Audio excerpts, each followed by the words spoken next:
축복합니다. 오늘 설교 주제는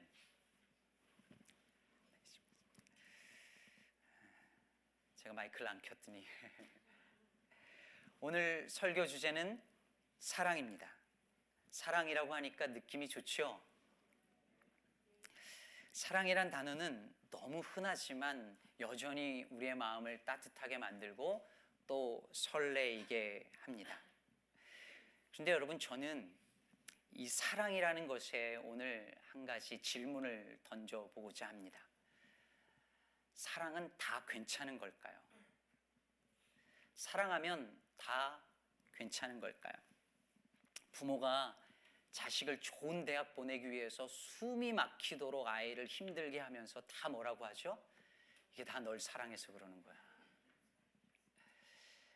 애인이, 남자가, 요즘은 여자들도 그런다는데 애인을 때리고 남편을 또 아내를 때리면서 사랑한다 그래요. 교회들이 그렇게 싸우잖아요. 양편으로 갈라져서 싸우면서 다 뭐라 그러냐면 내가 교회를 얼마나 사랑하는지 아냐고, 다 사랑해서 그렇다라고 말을 합니다. 여러분, 다 사랑해서 그런 거야 라는 말이 얼마나 위험한 말인지 아십니까? 사랑이란 이름으로 행해지는 구속, 폭력, 그런 것은 오늘날 흔히 찾아볼 수 있습니다. 그래서 시인 최승호라는 분은 오징어라는 시에서 이렇게 말했습니다. 그 오징어 부부는 사랑한다고 말하면서 부둥켜 안고 서로 목을 조르는 버릇이 있다. 내가 널 사랑한다니까, 이렇게 하는 거죠. 여러분, 그래서 사랑하느냐 안 하느냐는 중요한 게 아니에요.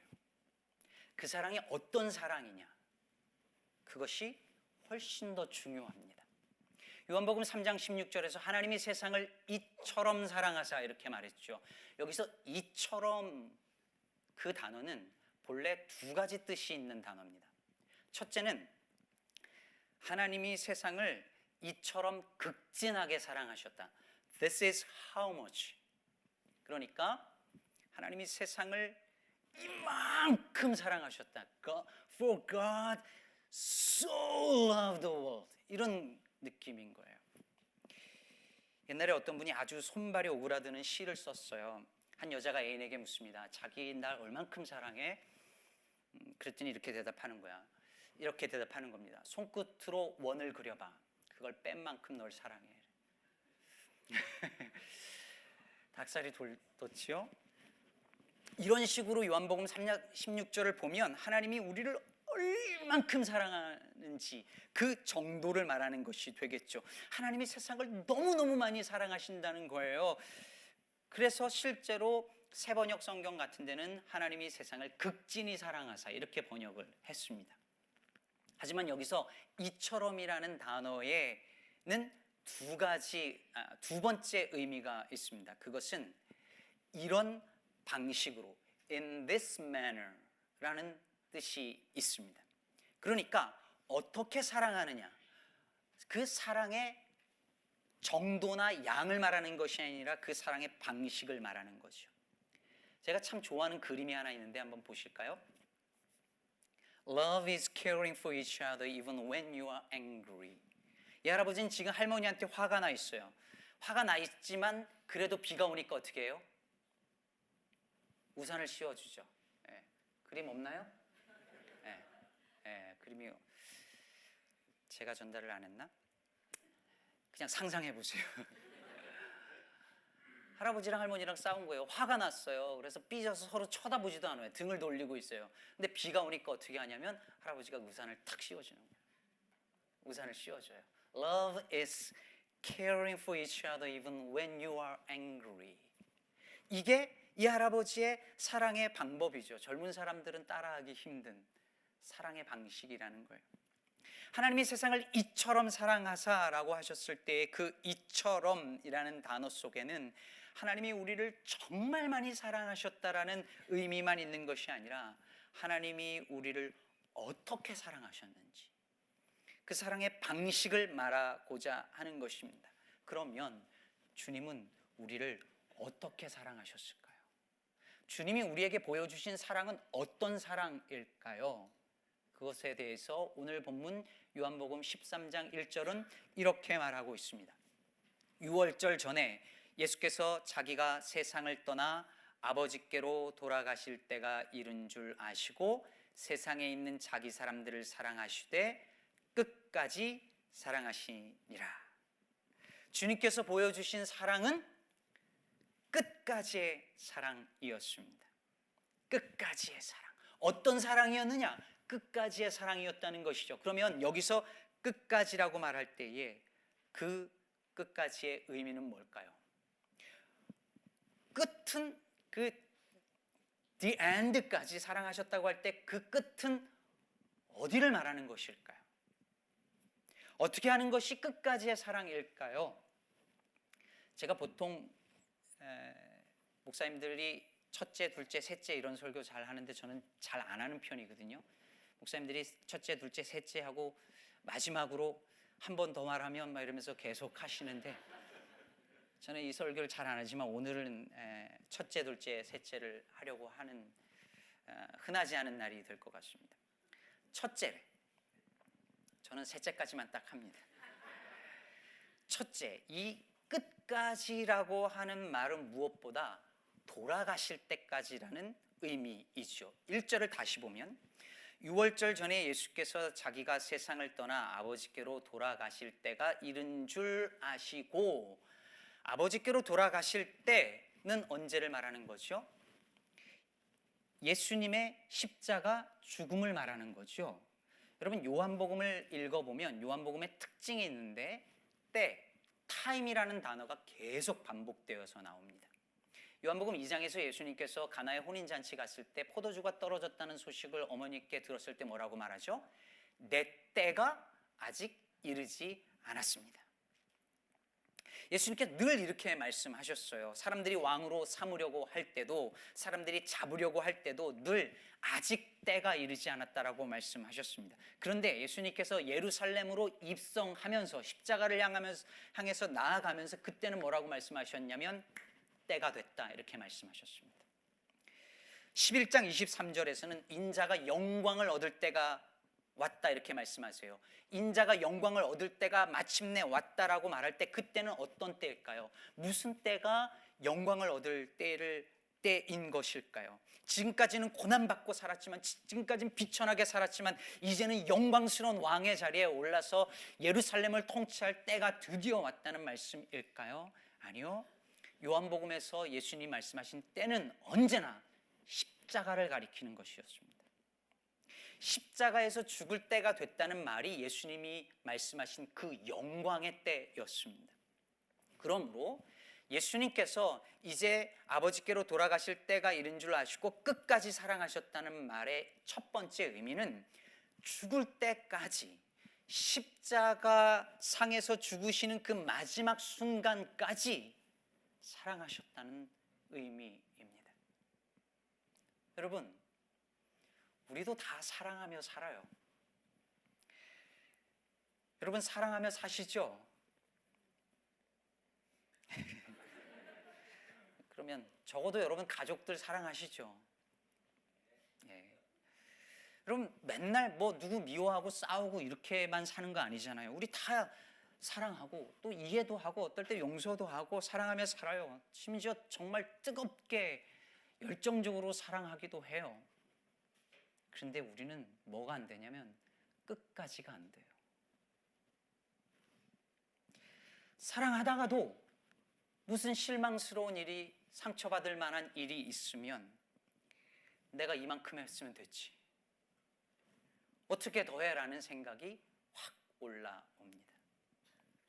요즘 애들 뭐 남자 여자 사귀면 만난 지 100일 뭐 이런 거 하잖아요.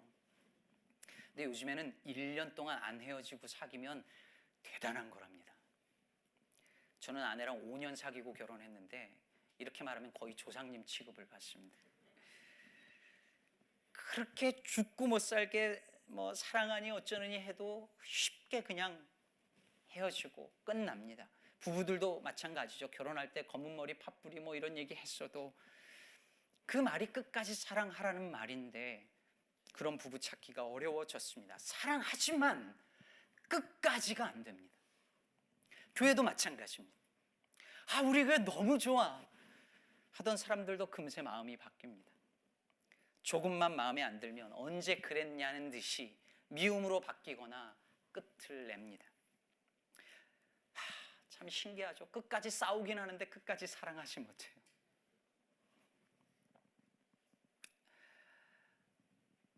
사랑했잖아요.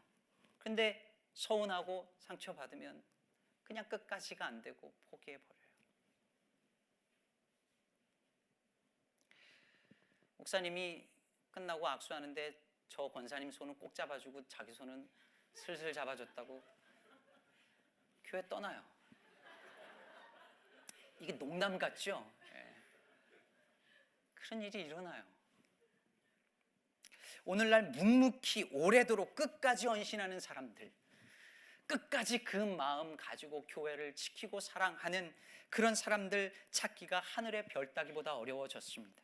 봉사도 헌신도 세례받을 때 한 약속도 임직식에 서약한 그것도 금세 잊어버리고 다 시한부가 되었습니다. 사랑도 템포러리가 되었습니다. 그런데 예수님은 끝까지 사랑하십니다. 마지막 순간에 가셔서 그제서야 사랑한 것이 아니라 평생 사랑하시다가 마지막 순간에 더욱 사랑하셨습니다.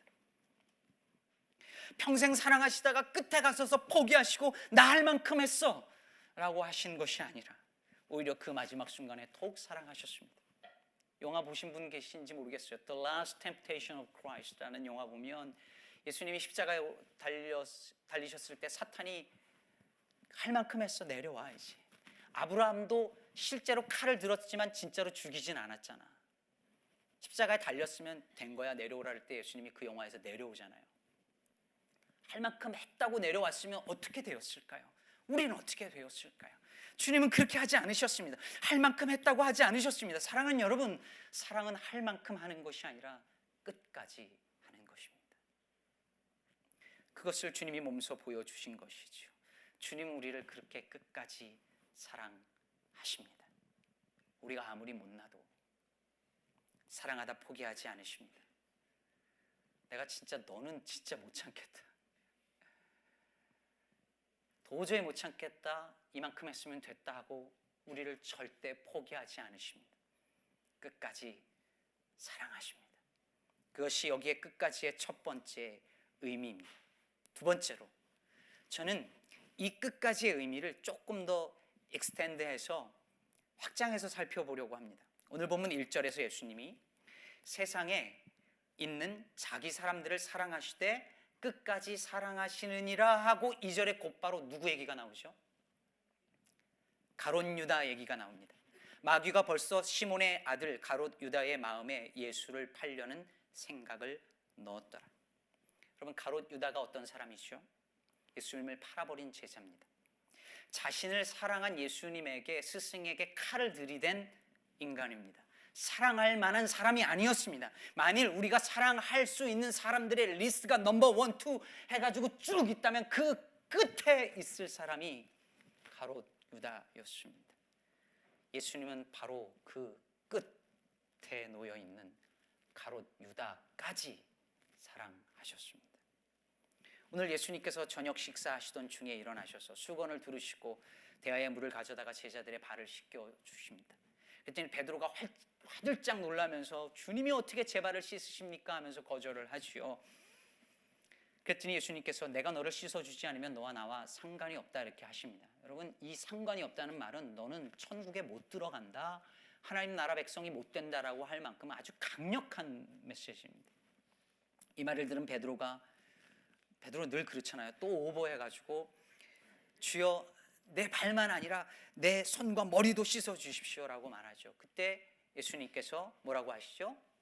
오늘 말씀 10절에 이미 목욕한 자는 발밖에 씻을 필요가 없느니라 온몸이 깨끗하니라 너희가 깨끗하나 다는 아니니라. 여기서 너희가 깨끗하지만 다는 아니다라는 말은 이중적인 의미가 있는 말입니다. 첫 번째는 너희 몸이 다 깨끗하지만 다는 아니다. 즉 발은 깨끗하지 않다라고 하는 의미고, 두 번째는 너희 제자들이 다 깨끗하지만 다는 아니다. 즉 한 사람은 아니다. 누구요? 누구죠? 가룟 유다이지요. 그래서 11절은 바로 이어서 이렇게 말합니다. 이는 자기를 팔 자가 누구인지 아심이라. 그러므로 다는 깨끗하지 아니하다 하시니라. 여러분 보십시오. 예수님은 분명히 유다가 자신을 팔 것을 알았습니다. 그 속에 더러운 죄악이 있고 그 생각이 깨끗하지 않다는 걸 알았습니다. 그런데 예수님께서 오늘 세족식을 하실 때에 유다만 빼고 하지 않으셨습니다. 유다도 그 자리에 있었습니다. 유다도 씻겨 주십니다. 예수님은 유다까지 사랑하셨습니다. 자기 사람들을 사랑하시되 그 중에 끝까지 가룟 유다까지 사랑하셨습니다. 사랑할 수 있는 사람들의 리스트의 저 맨 끝에 있는 그런 인간까지, 배신자까지, 원수까지, 끝까지 사랑하셨습니다. 다시 말하지만 우리가 사랑하지 않는 것 아닙니다. 우리 다 사랑합니다. 그런데 우리의 사랑은 언제나 범위가 있습니다. 조건이 있습니다. 손해보지 않는 범위 내에서만 사랑하려 합니다. 상처받을 만한 사랑은 애초에 하지 않으려 합니다. 사랑할 만한 사람만 사랑합니다. 날 좋아해 주는 사람, 내게 유익이 되는 사람, 성격이 좋거나 능력이 있는 사람, 나랑 친한 사람만 사랑합니다. 예수님께서 누가복음 6장 32절에 분명히 이렇게 말씀하셨는데 말입니다. 너희가 만일 너희를 사랑하는 자만을 사랑하면 칭찬받을 것이 무엇이냐? 죄인들도 사랑하는 자는 사랑하느니라. 예수님, 저 사랑할게요. 근데 저 인간만 빼고요. 직장에서 맨날 나 괴롭히는 저 인간만 빼고 사랑할게요. 나를 이렇게 비참하게 만든 저 인간만 빼고 저 사랑한다니까요. 정말 그 성격 그 지랄, 전문 용어가, 정말 성격 진짜 이상한 저 인간만 빼고 저 사랑한다니까요. 저한테 이렇게 상처 주는 그 집사 그 권사만 빼고 저 진짜 사랑할 거예요. 그 인간만 빼고요, 저 꼴통 보수만 빼고요, 저 빨갱이만 빼고요, 무슬림만 빼고요, 동성애자만 빼고요, 그런 우리를 향하여서 주님께서 너만 빼고 라고 말씀하시면 어떻게 할까요? 예수님이 날 사랑하시는 것은 제가 지금 이야기한 그 사람들보다 우리가 나아서인가요? 아니요. 자격을 따진다면 우리 모두 다 저 끝에 서 있어야 하는 사람들 아닌가요? 여러분 중에 누군가 아니라 바로 제가, 사랑받을 만한 사람들의 리스트가 있다면 제가 바로 제일 끝에 서 있어야 할 사람인데, 그런데 주님이 그 끝에 선 우리를 사랑하십니다.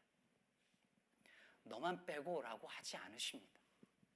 어느 누구도 예외 없이 사랑하십니다.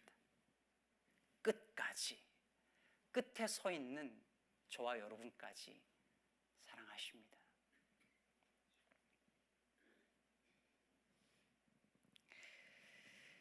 자, 예수님께서 끝까지 사랑하셨다고 할 때 그 끝은, 첫 번째는 예수님의 죽는 순간까지를 의미했고, 두 번째는 가롯 유다까지를 의미했습니다. 그런데 이 본문 속에 또 하나의 끝이 나옵니다.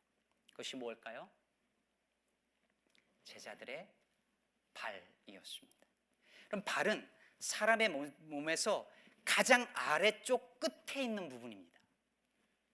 사람의 몸이 땅에 닿는 가장 끝부분이죠. 그래서 가장 지저분해지기 쉽고 냄새나고, 특히 그것이 남의 발이라면 가장 만지고 싶지 않은 부분이죠. 오늘 누군가의 발을 만지고 싶은 분이 계십니까? 제가 기꺼이 제 발을 내어드리겠습니다. 근데 예수님이 수건을 허리에 두르고 제자들 앞에 무릎을 꿇으시고 제자들의 발을 하나하나 정성스럽게 닦아주십니다. 가장 더러운 부분, 가장 수치스러운 그 부분까지 주님은 더럽다고 하지 않으시고 어루만져 주시고 씻어 주십니다. 제가 지금 주님은 사람들을 사랑할 때 너만 빼고라고 말씀하지 않는다고 하셨죠. 마찬가지로 주님은 널 사랑해. 그런데 너의 이런 점만 빼고 이렇게 말씀하지 않으십니다. 너의 그 냄새나는 발만 빼고, 너의 그 이상한 성격 그 부분만 빼고, 너의 그 허물 많은 과거만 빼고, 내 인생에서 지워버리고 싶은 그 순간만 빼고 너를 사랑한다고 말씀하지 않으십니다. 주님은 우리를 있는 모습 그대로 사랑하십니다. 어느 한 부분을 빼고 사랑하시는 것이 아니라 우리의 모든 것, 머리부터 발끝까지, 처음부터 마지막까지 우리를 사랑하십니다. 다 씻고 깨끗해지면 와라고 말씀하지 않으십니다. 제가 아는 어떤 분이 술, 담배 끊으라고만 안 하면 교회 나올게요 그러더라고요. 그거 끊으면 교회 오세요라고 하지 않으십니다. 이것만 빼고 내가 널 사랑해라고 하지 않으십니다. 있는 모습 그대로 와, 내가 씻어줄게 라고 말씀하십니다. 하루를 마칠 때면 발이 피곤하죠. 특히 여러분 중에 서서 일하시는 분들 계십니까? 그럼 더 발이 아픕니다. 그럼 사실 발은 그냥 더러운 부분이 아니라 온몸의 하중을 다 받는 부분이죠. 가장 힘들고 수고하는 몸의 일부입니다. 그래서 한 가정을 위해서 밖에서 일하는, 힘겹게 일하는 가장의 발은 그냥 발이 아닙니다. 그것은 그 발에는 살기 위해 몸부림쳐 온 한 남자의 혹은 한 여자의 인생의 무게가 고스란히 담겨져 있는 것입니다. 그래서 발을 씻어준다는 것은 그 사람의 하루의 수고를, 아니 인생의 노고를 인정해 주는 것입니다. 좀 부끄러운 얘기지만 제가 언젠가 제 아내의 발을 집에서 이렇게 물로 닦아준 적이 있었는데요. 눈물이 이렇게 막 나려는 거예요. 왜 눈물이 나는지 잘 이해가 안 가는데 오늘 말씀을 준비하면서 깨닫게 되었습니다. 발을 닦아준다는 것은 상대방의 가장 힘든 부분을 보듬어 준다는 뜻이고, 그가 살아온 인생 전부를 끌어안는다는 거예요. 말 그대로 머리부터 발끝까지, 인생의 처음부터 마지막까지 사랑한다는 의미인 것입니다. 오늘 집에 가셔서 당장 실천해 보시기를 바랍니다. 정호승 시인의 발에 대한 묵상이라는 시가 있습니다. 저에게도 발을 씻을 수 있는 기쁜 시간을 허락해 주셔서 감사합니다. 여기까지 길 없는 길을 허둥지둥 걸어오는 동안 발에게 미안하다는 생각을 미처 하지 못했습니다. 뜨거운 숯불 위를 맨발로 걷기도 하고 절벽의 얼음 위를 허겁지겁 뛰어오기도 한 발의 수고에 대해서는 미처 생각하지 못했습니다. 이제 비로소 따뜻한 물에 발을 담그고 발에게 감사를 드립니다. 굵은 핏줄이 툭 붉어진 고단한 발등과 가뭄에 갈라진 논바닥 같은 발바닥을 쓰다듬으며 깊숙이 허리 숙여 입을 맞춥니다. 진짜 뜨거운 숯불 위를 맨발로 걷고 절벽의 얼음 위를 걸었다는 의미가 아니겠죠. 그만큼 힘겨운 길을 걸어왔다는 뜻일 것입니다. 그 발을 닦으며 그동안 고마웠다고 말하는 거잖아요. 예수님이 제자들의 발을 씻어줄 때도 같은 마음 아니었을까요? 그동안 예수님을 따라온 그 제자의 길이 이제 끝자락에 와 있습니다. 근데 예수님이 제자들의 발을 씻어주시면서 수고했다, 애썼다, 보듬어 주시는 것입니다. 그리고 이제 예수님은 없겠지만 이제 앞으로 달려가야 할, 하나님의 나라를 위해서 걸어가야 할 그 발을 닦아주시면서 힘내라고 격려해 주는 것입니다. 이것이 바로 저와 우리를 향한 주님의 사랑인 것입니다. 우리의 가장 냄새나고 더러운 부분까지 닦아주시고 우리의 힘들고 아픈 부분까지 보듬어 주시고 우리 인생의 어느 한 부분을 빼고가 아니라 전부 다 끌어안으시고 처음부터 끝까지 사랑하십니다. 나도 인정하고 싶지 않은 내 안에 있는 그것까지 주님은 사랑하십니다. 사랑하는 여러분, 예수님께서 제자들을 끝까지 사랑하셨습니다.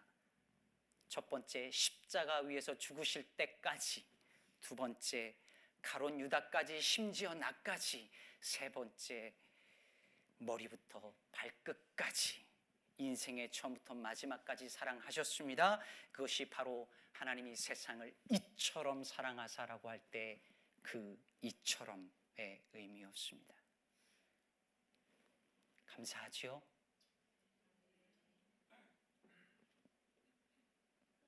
그런데 그냥 감사함으로 끝나서는 안 되는 것이, 오늘 보면 바로 다음 9절에 14절에 예수님이 이렇게 말씀하십니다. 내가 주와 또는 선생이 되어 너희 발을 씻었으니 너희도 서로 발을 씻어주는 것이 옳으니라. 또 34절에서는 이렇게 말씀하십니다. 내가 너희를 사랑한 것 같이 너희도 서로 사랑하라. 그러니 예수님이 너희를 끝까지 사랑하신 것 같이 너희도 끝까지 사랑하라, 우리를 부르시는 줄로 믿습니다. 이곳으로 오기 전에 어떤 분이 저에게 이제 시카고 간다 얘기하고, 제가 시카고가 그렇게 춥대요 그러니까 그분이 저에게 이렇게 말씀하시더라고요. 손 목사님, 날씨 추운 건 괜찮아요. 교인들만 안 차가우면 돼. 날씨 따뜻해도 교인들 사이에 찬바람 불면 그게 더 힘들어요. 사랑하는 기쁨의 교회 성도 여러분, 저는 우리 교회 모든 성도님들이 다른 건 몰라도 우리 교회는 정말 사랑이 많은 따뜻한 교회야 라고 자부할 수 있는 교회였으면 좋겠습니다. 교회 밖에 있는 사람들로부터 시카고 기쁨의 교회는 정말 사랑이 넘치는 교회라, 이런 칭찬받는 교회였으면 좋겠습니다. 시카고 날씨가 아무리 추워도 우리가 정말 사랑한다면, 사랑하되 끝까지 사랑한다면 이 추위 따위 넉넉히 이겨내고 따뜻한 그야말로 사랑의 공동체를 이룰 줄로 믿습니다. 그러니 서로 사랑하십시다. 할 만큼 했다고 포기하지 말고 끝까지 사랑하고, 누구는 빼고 사랑할 만한 사람만 사랑하는 것이 아니라 내 리스트의 저 끝에 있는 사람까지도 사랑하고, 가장 더럽고 추한 부분까지 닦아주고, 가장 힘든 인생의 그 부분까지 끌어안으며 우리를 사랑하신 그 주님의 사랑을 닮아 사랑하는 우리가 되십시다. 이것이 우리를 향한 주님의 부르심이요, 그 부르심에 순종하며 끝까지 사랑하는 저와 여러분 되기를 주님의 이름으로 축복합니다. 기도하겠습니다. 이 시간의 말씀을 기억하며 우리 함께 같이 합심해서 잠시 기도하기를 원합니다. 사랑하는 여러분,